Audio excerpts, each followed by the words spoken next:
Good evening. Welcome to Queer News Tonight. Al looks much younger and much more handsome. This is the world's first and only LGBTQ+ daily evening news, broadcasting live and available on demand. Available on all smart televisions, including Roku, Apple TV, Android TV, Amazon Fire TV, Twitch, YouTube, and Facebook.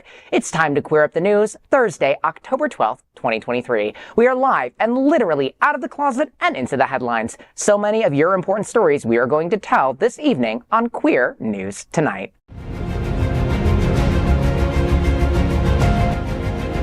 This is the world's first live daily LGBTQ evening news show, literally out of the closet and into the headlines on Queer News Tonight with Al Ferguson. Well, I'm your anchor at Queer News Tonight, Maxx Fenning. This evening, we bring you the news and perspective representing the LGBTQ+ community from South Florida, America, and across our planet. This is the world's first and only unedited live LGBTQ+ evening news show. Whatever happens, unique in LGBTQ+ news, you will see it and hear it. Hotspots Magazine, Happening Out Television Network, is a non-profit 501c3 media company in the same model of PBS and NPR, but designed for the LGBTQ+ community. Our mission is to support the 10 pillars of our LGBTQ+ community. We want to inform and educate the key issues of our Black community, Latino, lesbians and queer women, trans, student and youth, seniors, HIV and AIDS healthcare, business, social justice, and faith. Help us support our community. We are part of one of the largest LGBTQ+ media companies in America, Hotspots Magazine and Happening Out Television Network. Our magazine is celebrating 38 years of its LGBTQ+ experience, and our television news, talk, and entertainment shows support our mission to educate LGBTQ+ and a broader community.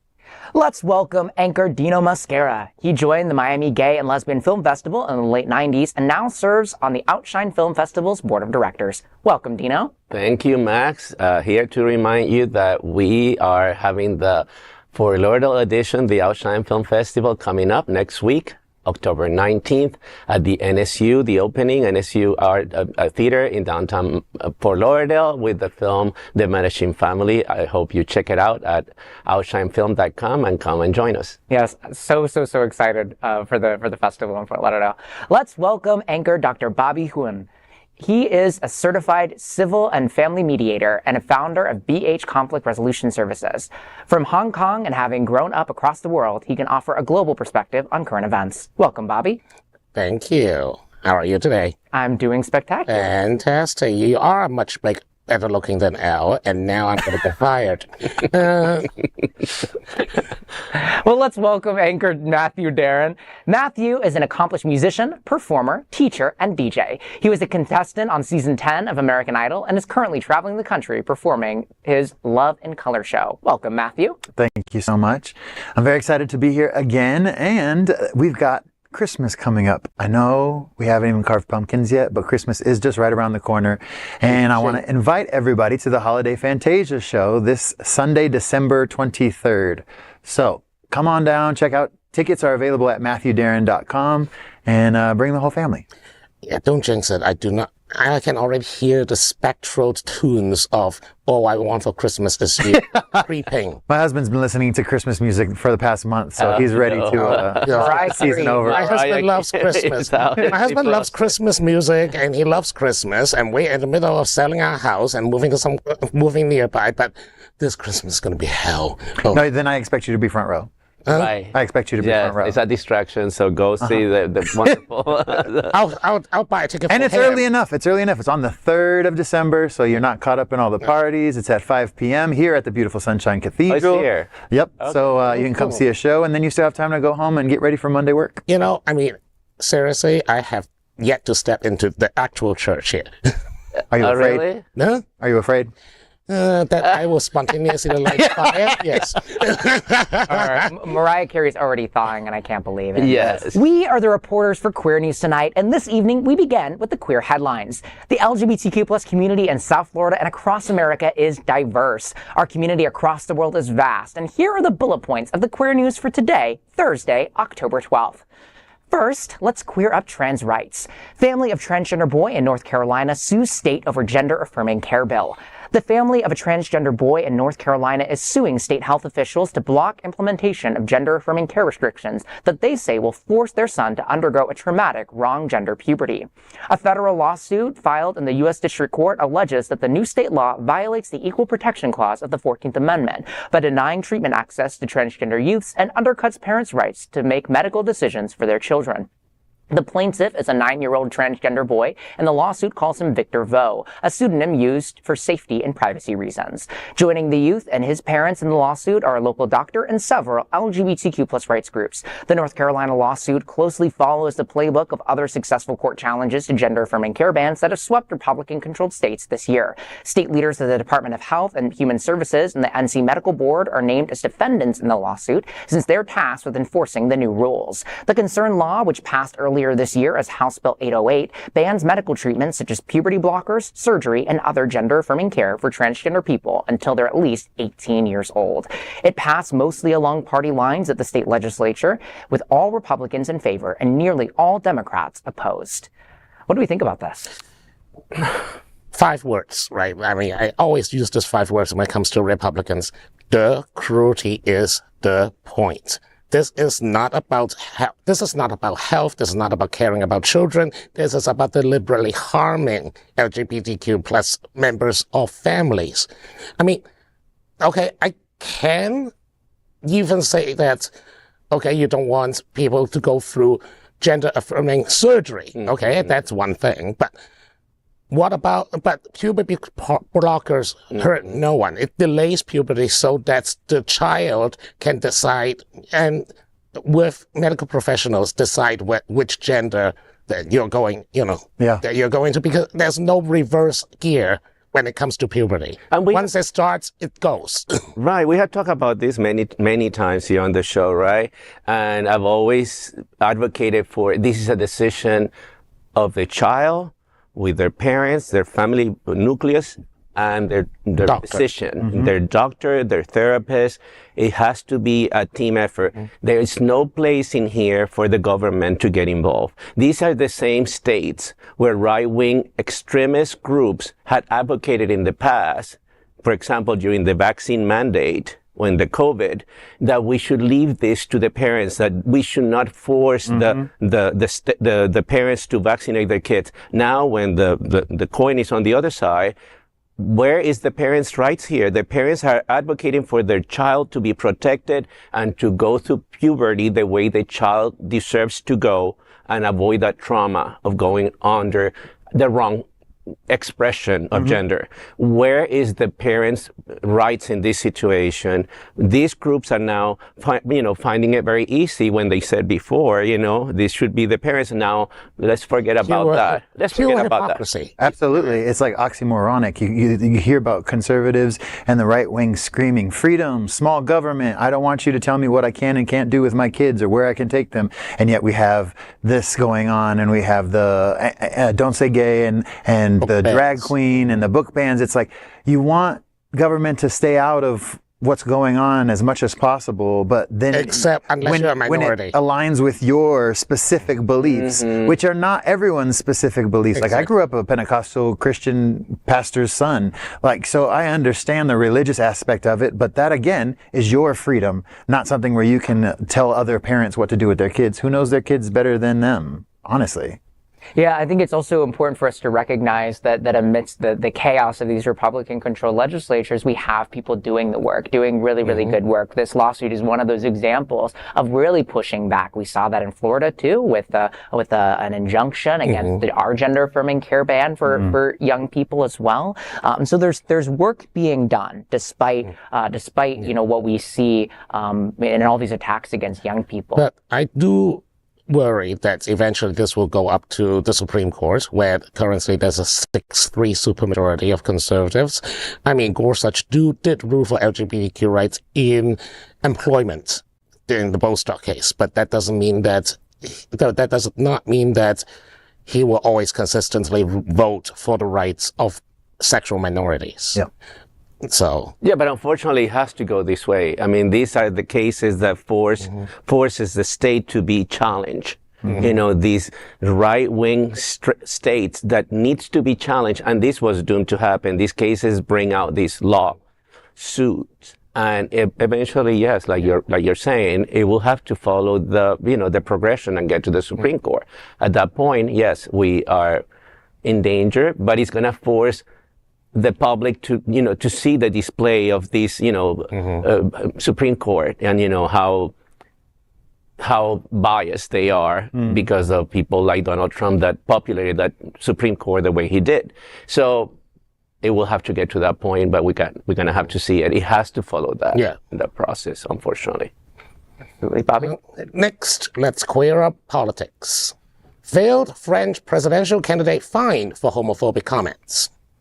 Far-right French pundit and failed presidential candidate Eric Zemmour was given a 4,000 euro fine, which is about 4,200 American Liberty bucks, for anti-LGBTQ plus comments that violated France's anti-hate speech law. On October 15, 2019, Zemmour appeared on a show on French TV to discuss whether medically assisted reproduction is progress. The show aired shortly after France passed a law allowing lesbian couples and single women to access medically assisted reproduction. During the show, Zemmour said that a small minority is controlling the government and having children without a father is catastrophe. In 2022, 6 French LGBTQ plus organizations filed a lawsuit against Zemmour. The judge has ruled in favor of the organizations. Zemmour was handed a 4,000 euro fine. The director of the show also fined 4,000 euros. Zemmour and the director were also ordered to pay 3,000 euros to several LGBTQ plus organizations and 2,000 euros in attorney's fees. Zemmour's attorney said that he will be appealing the decision. Zemmour ran for president in 2022, and he frequently blamed the decline of the country on immigration, feminism, and the LGBTQ plus rights. Despite the massive media attention he got during the run-up to the election, he ended up getting only 7% of the vote in the first round of the presidential election. My only question of this case, I mean, it's a great outcome, but why wait 3 years to file the lawsuit? Why wait that long? I would have filed it the next day. I mean, but this might be a quirk in French law or whatever, but I think that, look, First Amendment is great, freedom of speech is great, but in Europe, speech is much more regulated, and they do use the laws to ban. I mean, for example, in Germany, you can't even show anything that remotely related to Nazism. In France, too, in most parts of Europe, you basically go underground for that stuff. And in France, and across Europe, too, there are several places where you cannot outright say that stuff. Like, Lips of TikTok would have been banned in France. She'll be arrested, thrown in jail. All right. But on the other hand, are we abusing freedom of speech? Should we regulate speech? I mean, should we regulate speech like that so that we can force hate groups to cough up money? Right, but don't forget, I mean, France is going through elections next year. So this is timely. So these are the kind of provocateur. These are people that are just provoking, you know. Yeah, think about how rhetoric got Donald Trump to where he was. Exactly right. Just stir people who, people who are easily swayed by a headline or a soundbite, and you give them something where you feel like, oh, he's got our back. He's standing up against something. Right. It's no different than Ron DeSantis. I mean, it's no difference. It's provocateur, people that are provoking discussions to bring this out and to bring the basis. He may have gotten 7% in the last election, but France has, unlike many of these Western European countries that we think are so liberal and so advanced and so culturally accepting, there is a lot of anti-immigration movement in Europe. There is a lot of anti-LGBT movement in Europe, and France is no exception. So Marine Le Pen last time, you know, she was a great challenger to Macron in the last 2 times. And she's a dynasty. Her father was even more more extreme than she was. So this is bringing out all these crazies, and he's one of them. And when they need to form government, guess what? They create coalitions. So his 7% may seem like small, but when you adds up to Marine Le Pen and those movements, they are a challenger to the centrist or to the left. So we cannot be oblivious to this. $4,000 just seems like a drop in the bucket for someone like him. Well, and so it's kind of mind blowing to me that it wasn't more of a statement with a higher number. You know what I mean? But generally, right now, Dino is completely right. The specter of a far right movement is casting a shadow across Europe. AfD in Germany, in Poland, in Hungary. In Hungary, Orbán is literally like trampling civil rights just for sport at this point. And Italy. And That's right, Italy. Italy literally elected a fascist. So right. can we? And Italy is literally trying to ban LGBTQ plus families. They're trying to undo. Even in countries that you will never think, Sweden, the Netherlands, their right extreme movement, and let's face it, a lot of this is because of the movement of refugees and immigrants into Western Europe. So it kind of like bring all these, out.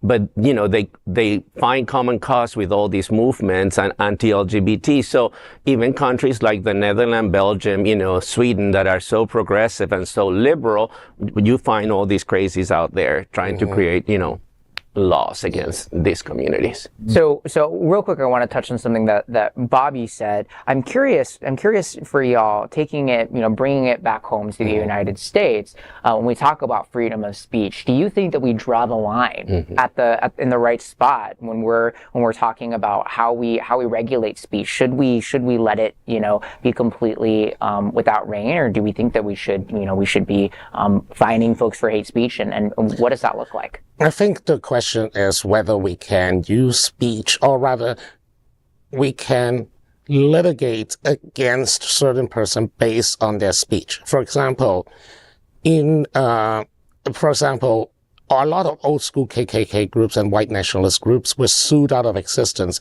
because Southern Poverty Law Center represents the victims of assault and basically say that they caused this, and sued them out of existence. A lot of these victims received property and land and essentially just dismantled the entire thing. Some of them even got trademarks of the hate groups and sat on it so that no one can use it ever again.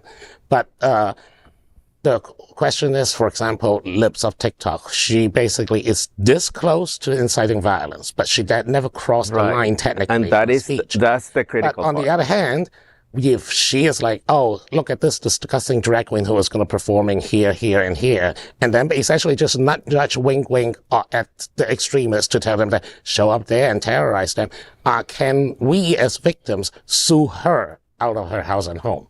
That's the question. I don't think the United States government would never institute a hate speech law per se. It has to be, so civil litigation is probably our best move forward against extremist groups.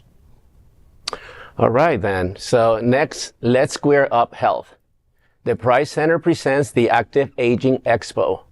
The Price Center at Equality Park is holding the Active Aging Expo 2023 this month on the 21st from 10 a.m. to 2 p.m. This 14th annual Active Aging Expo will connect businesses and service providers with members of our ever-growing LGBTQ plus active aging community. This year's expo will be held in person at the center, along with virtual online components for those unable to attend in person. The expo, once again, will provide LGBTQ plus adults with a unique and comprehensive overview of community resources. Sponsors of the event are health, housing, finance, insurance, legal, travel, entertainment, retirement, and a number of helpful community organizations that will showcase their services and products through this popular event. You can support this event by attending the expo, sponsoring it, or through donations. This is a free of cost event featuring free flu vaccination, blood pressure checkup, giveaways, free lunch, and more. However, this is applicable for the first 400 attendees only. For more information, go to pridecenterflorida.org. this is a wonderful opportunity. I mean, for our community. I mean, you can tell that Fort Lauderdale has become, not only the size of our, gay community, but a lot of gays that are retired and aging gays. So, and it shows you it's not only aging gays, but active aging gays. So, which we have plenty here. Hot muscle daddies and all this stuff, that have moved to Fort Lauderdale. So this is a great opportunity for the community to network. And there is a lot of services that, you used to think, maybe not you because you're too young, but, when gays, retire, you were basically, we were the Golden Girls. We were just retiring to Miami, and Palm people. Springs. Yeah, or Palm Springs. But even in Palm Springs, it's kind of like here, where we find a very active aging community where there are services, and now we are traveling and we are connecting, and, we are definitely, is an active community. Yes. If you think about it, the AIDS epidemic really knocked out a generation of our community. And so years ago, you would see smaller numbers in each community. And now that there's such a heavier concentration of us, we're still here. You know what I mean? Like, we survived. And so being a part of that conversation is a lot easier for us now because we've got a community standing next to us and behind us. I would say we lost two generations, 80s and 90s practically, of LGBT elders because of the HIV/AIDS epidemic. Leads to kind of we lose the institutional memory of how to take care of the elder gays. Yeah. We don't remember how to take care of the old gays because we don't have old gays. Mm-hmm. And now we do.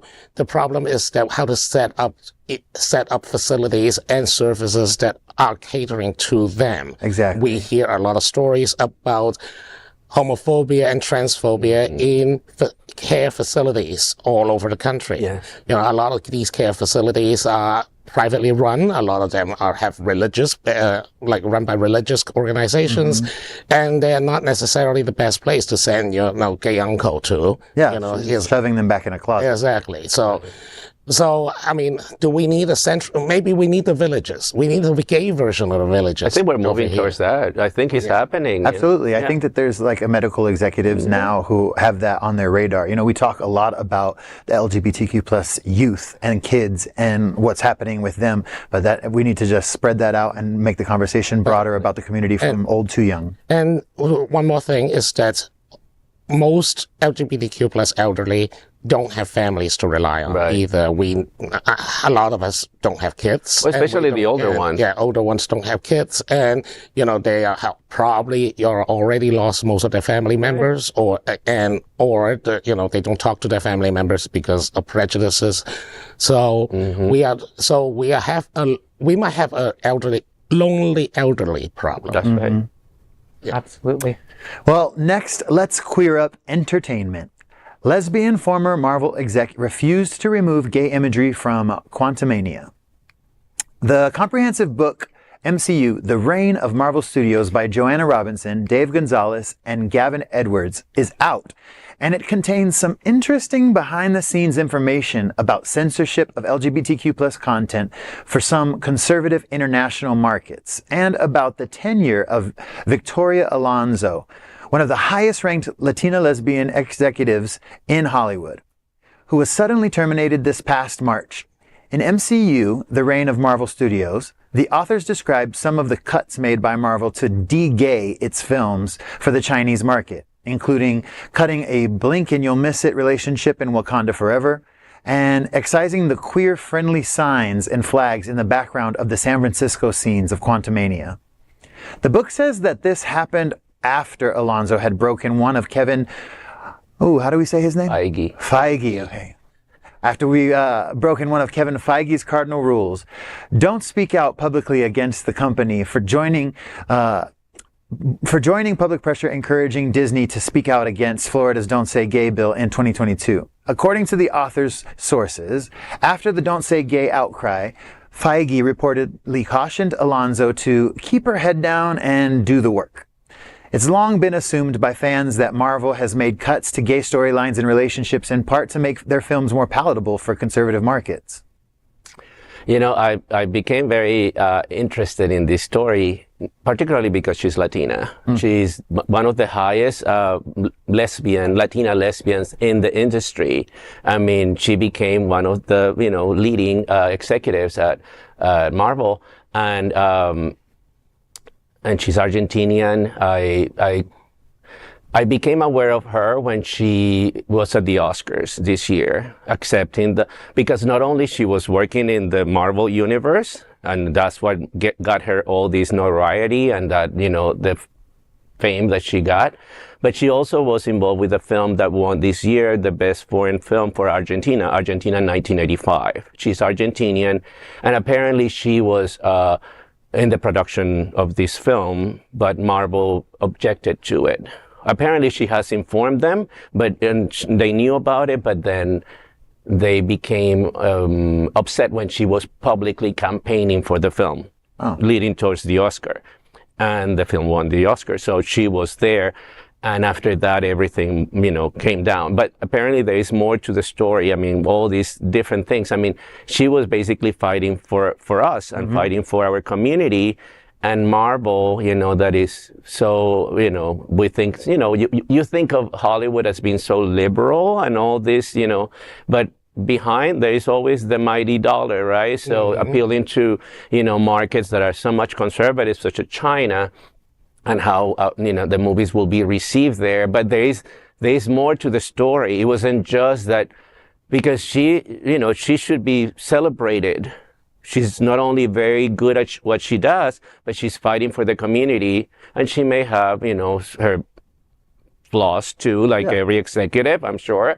I'm not saying that she may be perfect, but, there is more to the story, and there is a little homophobia behind all of this. So, and maybe a little misogyny too. Yeah, right? I don't disagree. I mean, the truth is, Hollywood's a very liberal place, unless money is involved. Right.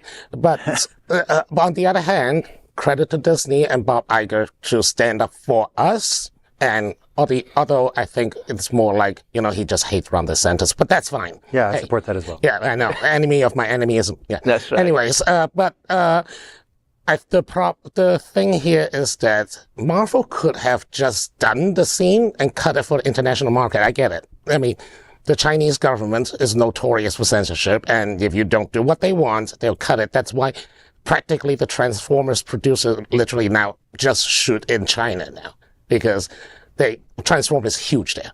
And that's why, Mark Wahlberg said, literally used Chinese to say that, speaking Chinese to say that, Taiwan is part of China and piss off half the people. And so, but as Chinese economy wind down due to the incoming debt bubble crisis, there's a long story.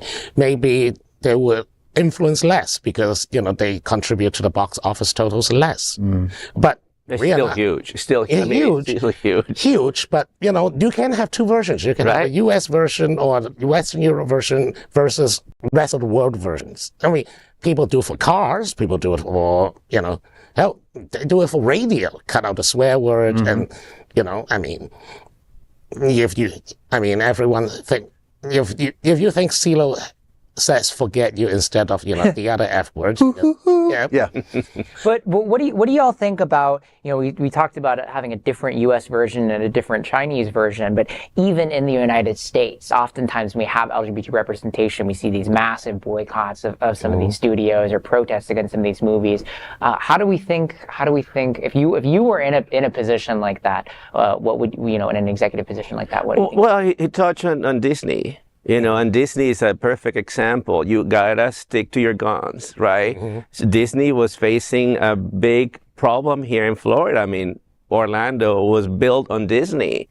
And this guy here just decided to give him, hell.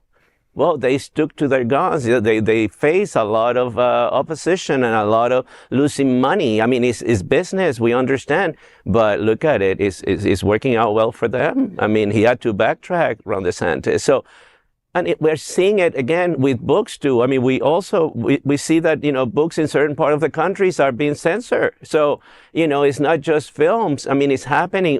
The cultural movement in this country is going through that, Like some states will be able to read some books to their kids, and some states will not be able to read some books to their kids. So it's power and move in numbers, how we mobilize too and make our voice heard, all these big states, not just the liberal states, but, states that can bring people out and bring all these issues out, because we need to be counted. It can't just be the mighty dollar, it has to, at some point, it's about values and about our principles. And if we're advocating for freedom around the world, we should be able to advocate for freedom in our country. Ultimately, there will be complaints no matter what. I mean, new Little Mermaid, the new Pixar thing, they always, people will always complain. You changed. Oh my God, there's a female protagonist in a video game. It's ruined. You ruined my childhood by having a woman in Star Wars as a main character. Bond is a woman. James Bond is a woman or black. Oh my God. Or the Little Mermaid black now. The intersection of money and art will always cause a dilemma for producers. But a lot of times these are very small minority of people making a whole lot of noise, and that gives them media attention. Doesn't mean that we are evenly split on those issues. I think the two things that I take away are, one, I think the conversation has changed so drastically where now the LGBTQ community, we really like checking boxes and like defining who we are, right?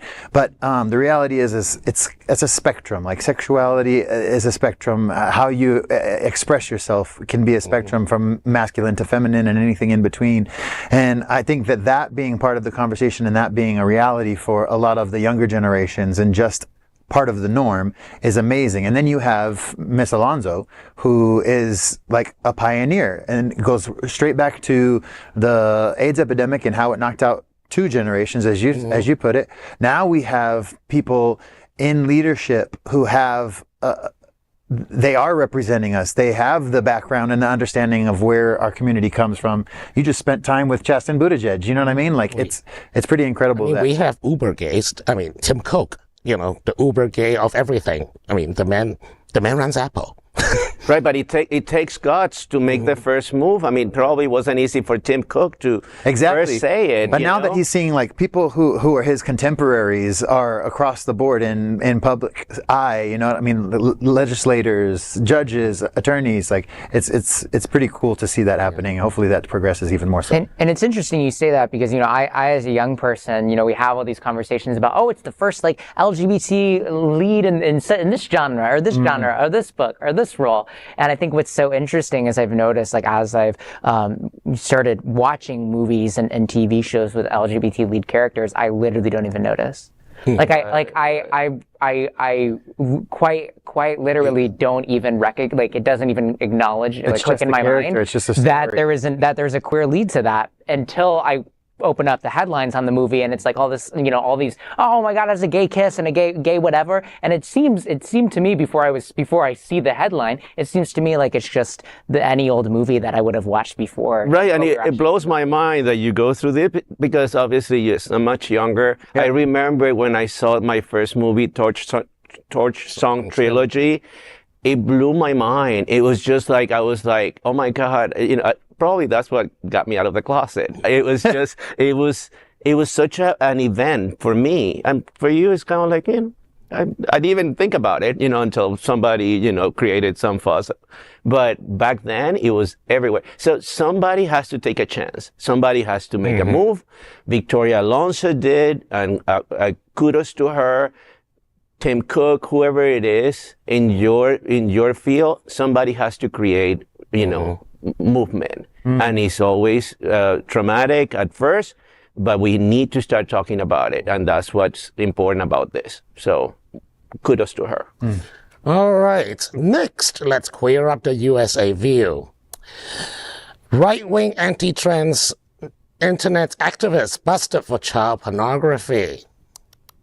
An Indiana man with a history of posting far-right and anti-trans memes on social media has been arrested and charged with the possession of child sexual abuse material. Eldon W. Phelps, 25, of Lebanon, Indiana, was arrested in August after the Boone County Sexual Assault and Child Exploitation Task Force linked him to an image of a prepubescent girl being sexually assaulted by an adult man. Investigators are currently performing forensic reviews of material found on the computer and other devices seized from Phelps. His trial is scheduled for December. Following the news of Phelps' arrest and charge, one user of X, formerly known as Twitter, found many anti-trans memes and news stories shared by Eldon on his Facebook account. His account is full of transphobic posts along with anti-vaccine, pro-gun, misogynistic, medical misinformation, anti-immigrant, and conspiracy theory memes. He has also posted multiple videos featuring social media personality Andrew Tate, who has also been charged with sexual assault and human trafficking in Romania. It's, it doesn't even surprise me anymore, I don't know if you guys read Joe My God, who is Joe Jervis. He runs a blog for a long, long time.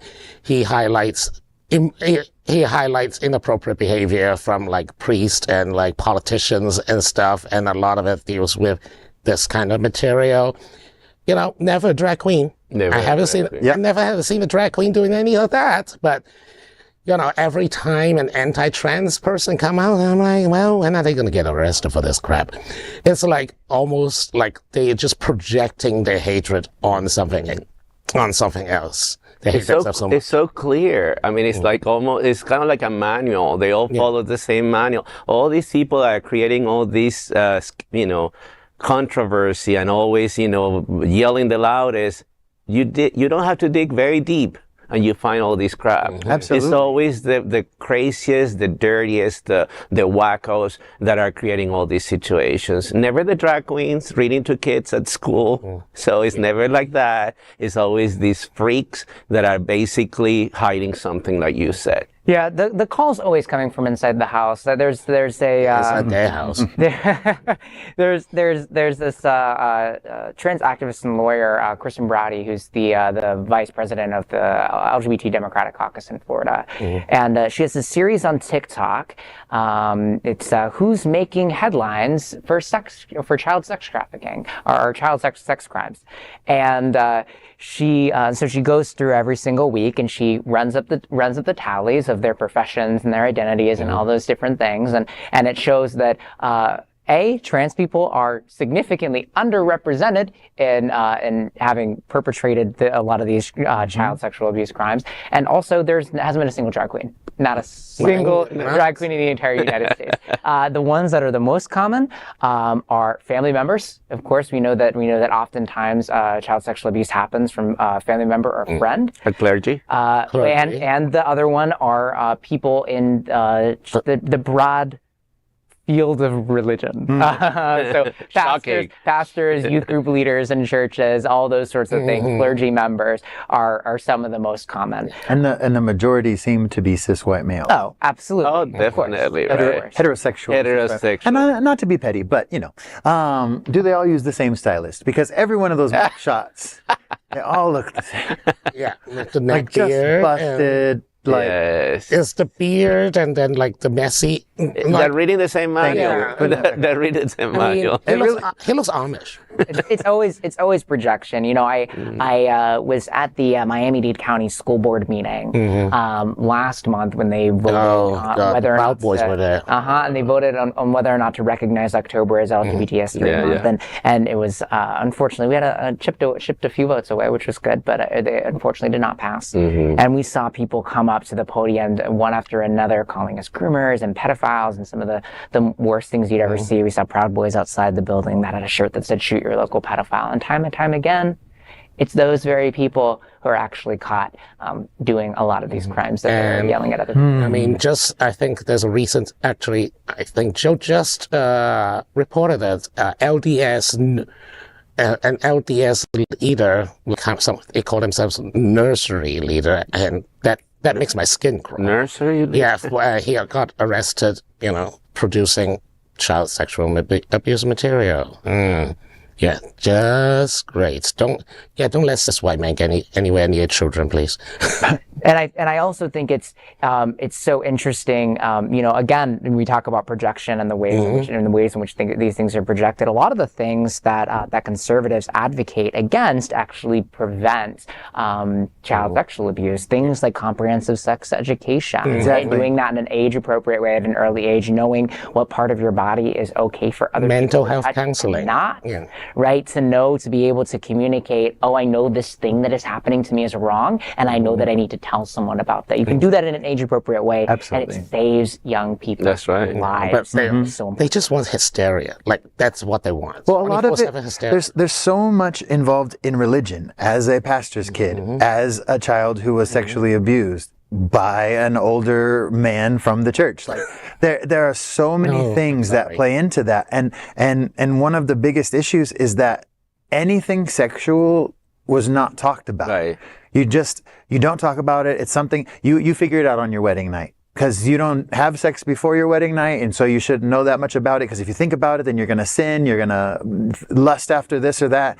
And meanwhile, I'm watching G.I. Joe, having a good time, lusting after him. But there was no one explaining to me what that was or what the feelings I had were. And it's just, what you said is right on the nose. There needs to be communication, age-appropriate communication about what things are. And it's not hard to do. It just, there's just a lot of fear-based mongering kind of things that happen, shooting your local pedophile being one of them. But it's, I don't know. Is this me? Am I supposed to talk next? Man, this has been a good discussion. I like you guys. With consistently warm weather, this is quite a switch. With consistently warm weather, Greater Fort Lauderdale is a year-round destination with beaches to suit every style. If you want a calm and relaxing beach day, visit one of the local favorites like Dania Beach or Hillsborough Beach. Find thrilling adventures at Pompano Beach or Lauderdale by the Sea, where you can enjoy snorkeling or diving through wrecks and reefs. Hang out where the boys are. On Sebastian Beach, or find something on the livelier side with the slew of restaurants, bars, and live entertainment for Lauderdale and Wilton Manors. And Hollywood beaches have for places to go. Visit Lauderdale everywhere under the sun.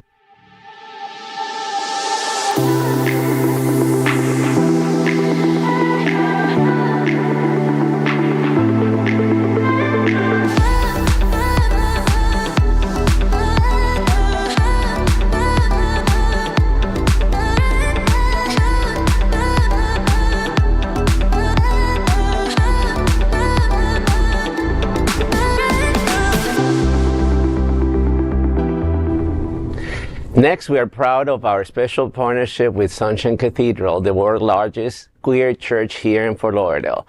Support that partnership. We are broadcasting from our permanent set here at Sunshine Cathedral at the Happening Out television studios. We broadcast Sunshine Cathedral's Sunday International Service at 10:30 a.m.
We finish tonight's queer news headlines with a segment we call LGBTQ plus 1 Minute News. LGBTQ plus 1 minute news lets queer up entertainment.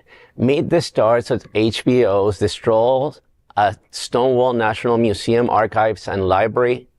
The cast of a powerful HBO documentary film, The Stroll, is coming to Fort Lauderdale's Stonewall National Museum Archives and Library. Friday, October 13, will be a Meet the Stars event with Kristen Lovell, Carrie Elizabeth, and Easy at 7 p.m. This is a free of cost event. However, attendees will have to register their interest in advance to experience the fun, mayhem, conversation, and delicious foods and drinks with the stars. The Stroll is a poignant documentary on the lives of trans women of color who survived the streets of New York City's Meatpacking District. Is a wonderfully shot and touches your heart. Find out more at stonewall-museum.org. Do you remember when we used to walk down here and all the neighbors used to stare at us and we used to be and we would just be one way. They would look at us like we were circus freaks, but you could tell they enjoyed it. The minute I got off on 14th Street, you could hear the clickety-clack of the hills. The life, the light, the shadows. We called 14th Street the Stroll, and that was our turf. Some people choose sex work because they want to. Being a trans woman in the 80s, a lot of us did not have a choice. People were not hiring people that looked like me. Trans life in general, it was difficult. I wanted to make people understand the reality of our lives through storytelling. The one issue today that obsesses New Yorkers: crime. The trannies were out on the street 24/7. It was really a very bad situation. I mean, they think I'm out here to murder people instead of have sex with them for money. We don't know who's who. You know, everybody's a client. I actually gave fellatio to a man who was a cop. And after I was done doing his deed, he arrested me. Whether it was from the police or the John, there was a lot of violence. I almost got killed by a John who dragged me for half a block in his car. We were on the front line with the gay and lesbian community, but you're not doing anything to help me from getting attacked. We knew we were freaks to them. I can't even believe it. It's like the things we had to do. The trans community has been in survival mode forever. It's important that we all get an opportunity to thrive. We fought to be where we are. The system never gave us resources. We created the resources. We have always been last. That's not gonna happen anymore. You owe it to every trans woman before you and everyone after you to keep pushing. We were pushed out of the neighborhood years ago. I was determined to make a film about the Stroll before we're gone. Making TikToks? No, we're talking about our lives out here before this became this. I remember that. Oh! He said, I remember that. I'm sure you do. What's your name? LGBTQ plus 1 Minute News. Let's queer up South Florida and Florida. The Stonewall National Museum and Archives presents the troubled history of book bans. Within the last 2 years, there has been a dire escalation of book bans and censorship in classrooms and school libraries across the United States. As a response to this trend, PEN America Miami, South Florida chapter, and Stonewall Museum and National Archives are holding a censorship-centered discussion on October 18th at Stonewall National Museum, Archives, and Library at 6 p.m. This conversation will examine the history of book bans in the United States and offer strategies for navigating our current censorious moment. This discussion will include Stonewall Museum and National Archives Executive Director Robert Keaston, the Director of National Outreach and Engagement at PEN America, William Johnson, author and historian Dan Royals, and researcher and library administrator Tamika Bradley Hobbs. You can find more information at pen.org. LGBTQ plus 1 Minute News. Let's queer up politics. Chicago's Lori Lightfoot joins the board of the LGBTQ plus Victory Fund. The LGBTQ plus Victory Fund welcomed former Chicago Mayor Lori E. Lightfoot to its board of directors. The LGBTQ plus Victory Fund is the only national organization dedicated to electing LGBTQ plus leaders to public office. Before this new responsibility, Lightfoot was Chicago's first lesbian mayor, serving from May 2019 to May 2023. LGBTQ plus Victory Fund supported her initial run for mayor and her failed re-election bid. She served as senior equity partner in the litigation and conflict resolution group at Mayor Brown and was president of the Chicago Police Board and chair of the Police Accountability Task Force, among other prominent roles in the city. As a member of the board of directors of the LGBTQ plus Victory Fund, she will oversee operations and guide its mission along with members like Mayor Parker and board chair Wade Rakes. LGBTQ plus 1 Minute News. Let's queer up gay culture. Stonewall virtual program series presents a conversation with Vic Basile. Stonewall National Museum Archives and Library presents the Stonewall Virtual Program Series presents a conversation with Vic Basile on October 16th from 6:30 p.m. to 8:30 p.m. This free-of-cost event will be an eye-opener for the LGBTQ community and others. Vic has enjoyed the rare opportunity and extraordinary privilege of a career in public service and social justice advocacy. He is widely recognized national leader in the LGBTQ plus community. He has also authored an amazing book named Bending Towards Justice that throws light on the early years of a movement pressing for equal rights and life-saving resources for LGBTQ plus people who for eons have been shunned by the ignorant, reviled by the so-called faithful, and shamed even by their own families. You can find out more info at stonewall-museum.org. LGBTQ plus 1 Minute News. Let's queer up politics. Republicans push resolution to have gay Representative George Santos expelled from the House. 6 House Republicans introduced a resolution to expel out Republican Representative George Santos just after he was hit with 10 more federal charges related to allegedly using other people's monies to enrich himself. However, Santos claimed it is an attempt to silence the people of the 3rd Congressional District. The vote to remove Santos will require a 2/3 majority in the House, meaning it will require a substantial number of Republicans to pass. Republicans have a narrow majority in the House, though. The House no longer has a Speaker, too, after 8 House Republicans voted with House Democrats to remove Republican Representative Kevin McCarthy from the speakership after Republican Representative Matt Gaetz introduced a motion to vacate. That is today's news for the LGBTQ plus community on the world's first and only daily LGBTQ plus evening news show. If our community is important to you, share this news with your friends and family. Are you, like most of America, part of our very large television audience watching this live LGBTQ plus news broadcast right now on Roku, Apple TV, Android TV, and Amazon Fire TV? Queer News Tonight is the only live LGBTQ plus digital television show in the world that is out of the closet and into the headlines. We need your support. If our community is to grow, we must tell our stories and bring them to the broader audience and world. This is the only place in the world that tells these types of LGBTQ plus stories in motion and sound. That is the passion of Hotspots Magazine, Happening Out Television Network, and Queer News Tonight. I'm your anchor, Maxx Fenning, and on behalf of these LGBTQ plus reporters, the anchors of Queer News Tonight, including Dino Mosquera, Dr. Bobby Huen, and Matthew Darren, we will see you daily at 8 p.m. To our LGBTQ plus world, we wish you good night.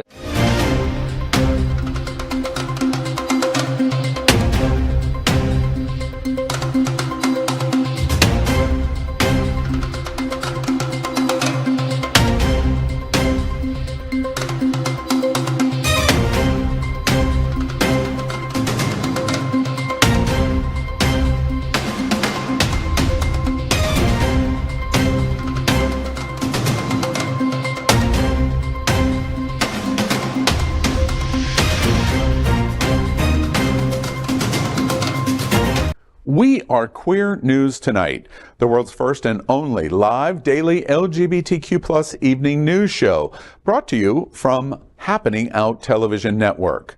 We operate in the same model of PBS and NPR, but for the LGBTQ plus community. We educate, inform, and entertain by supporting the 10 pillars of our LGBTQ plus community, with more than 100,000 a week watching us on Roku, Apple Television, and other channels.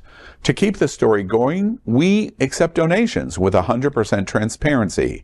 Stay updated and live authentically with Queer News Tonight.